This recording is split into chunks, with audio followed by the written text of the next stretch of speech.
Mark Zuckerberg, a journalist was asking him a question about the news feed. And the journalist was asking him, why is this so important? And Zuckerberg said, a squirrel dying in your front yard may be more relevant to your interests right now than people dying in Africa. And I want to talk about what a web based on that idea of relevance might look like. So when I was growing up in a really rural area in Maine, the internet meant something very different to me. It meant a connection to the world. It meant something that would connect us all together. And I was sure that it was going to be great for democracy and for our society.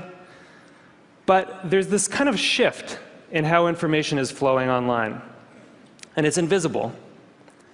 And if we don't pay attention to it, it could be a real problem. So I first noticed this in a place I spend a lot of time, my Facebook page. I'm progressive politically, big surprise, but I've always gone out of my way to meet conservatives. I like hearing what they're thinking about. I like seeing what they link to. I like learning a thing or two. And so I was kind of surprised when I noticed one day that the conservatives had disappeared from my Facebook feed. And what it turned out was going on was that Facebook was looking at which links I clicked on. And it was noticing that actually I was clicking more on my liberal friends' links than on my conservative friends' links. And without consulting me about it, it had edited them out. They disappeared. So Facebook isn't the only place that's doing this kind of invisible algorithmic editing of the web. Google's doing it too. If I search for something and you search for something, even right now at the very same time, we may get very different search results. Even if you're logged out, one engineer told me, there are 57 signals that Google looks at. Everything from what kind of computer you're on, to what kind of browser you're using, to where you're located, that it uses to personally tailor your query results. Think about it for a second. There is no standard Google anymore. And the funny thing about this is that it's hard to see. You can't see how different your search results are from anyone else's. But a couple of weeks ago, I asked a bunch of friends to Google Egypt and to send me screenshots of what they got. So here's my friend Scott's screenshot. And here's my friend Daniel's screenshot. When you put them side by side, you don't even have to read the links to see how different these two pages are. But when you do read the links, it's really quite remarkable. Daniel didn't get anything about the protests in Egypt at all in his first page of Google results. Scott's results were full of them. And this was the big story of the day at that time. That's how different these results are becoming. So it's not just Google and Facebook either. This is something that's sweeping the web. There are a whole host of companies that are doing this kind of personalization. Yahoo News, the biggest news site on the internet, is now personalized. Different people get different things. Huffington Post, Washington Post, New York Times, all flirting with personalization in various ways. And where this moves us very quickly toward a world in which the internet is showing us what it thinks we want to see, but not necessarily what we need to see.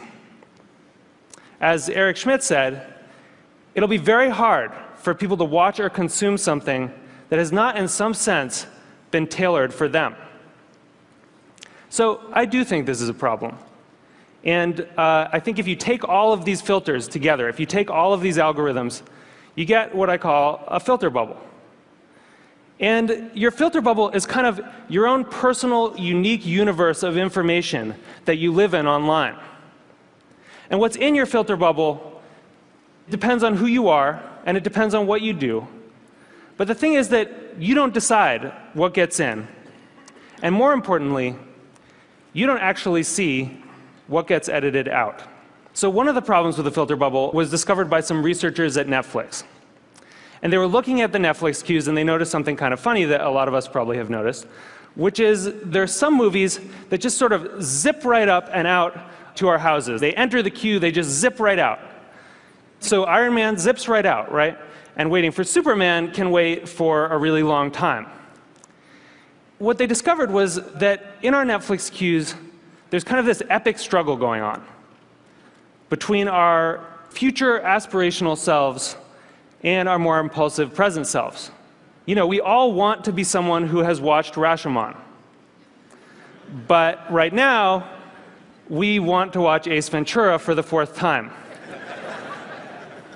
So the best editing gives us a bit of both. It gives us a little bit of Justin Bieber and a little bit of Afghanistan. It gives us some information vegetables. It gives us some information dessert.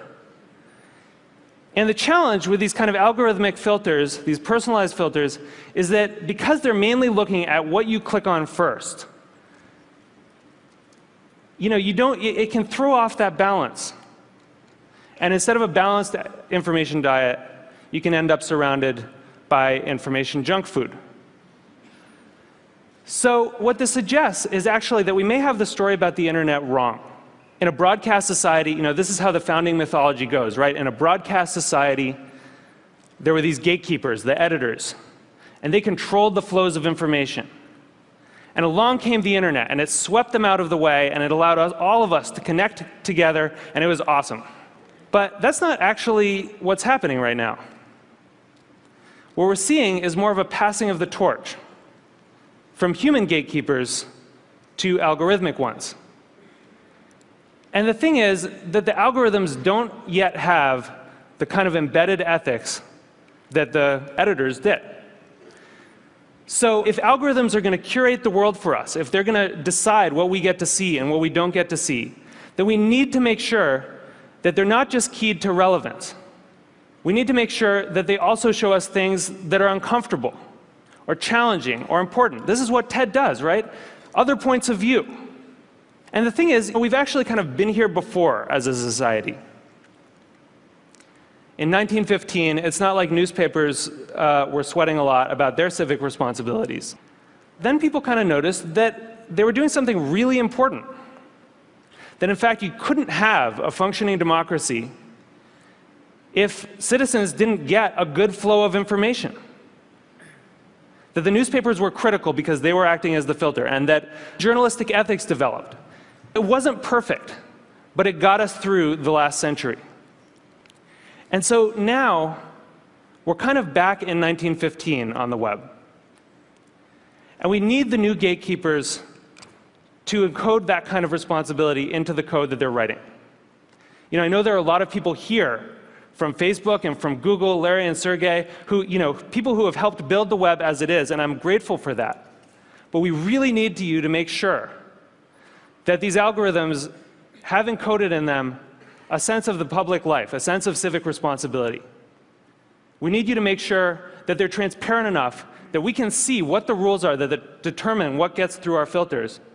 And we need you to give us some control so that we can decide what gets through and what doesn't. Because I think we really need the internet to be that thing that we all dreamed of it being. We need it to connect us all together. We need it to introduce us to new ideas and new people and different perspectives. And it's not going to do that if it leaves us all isolated in a web of one. Thank you. Thank you.